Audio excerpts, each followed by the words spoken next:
Rochelle at Sunshine tumatakas dati sa manager? Napaamin, puro raw kalokohan nun. Mga kachika, akala nyo ba sayawan lang sa stage ang kayang gawin ng SB Girls? Aba, pati sa pagtakas sa manager, may choreography rin ang galawan.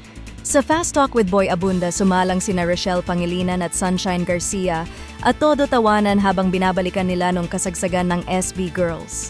Puro po kalokohan kami, Tito Boy. Pagbabalik tanaw ni Sunshine, kwento pa niya, kahit sa Day 17 taping, hindi raw nagpapahuli ang grupo.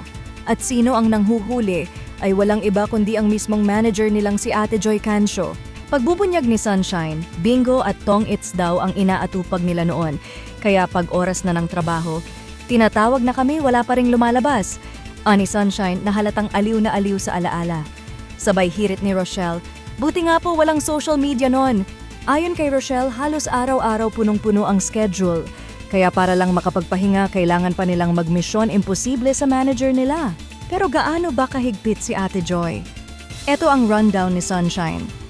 Bawal lumabas, bawal makipag-date, bawal makipag-usap sa mga lalaki, kahit kapwa dancer. Pero kahit ganyan ka-strict, may nakakalusot, ani Rochelle.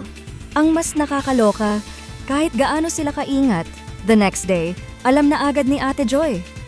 Nakatrack kami, tawang-tawang kwento ni Sunshine. Pero mukhang nafe-feel naman ni Tito Boy si Ate Joy. Kasi daw nakikita niya ito at pareho silang may karanasan bilang manager.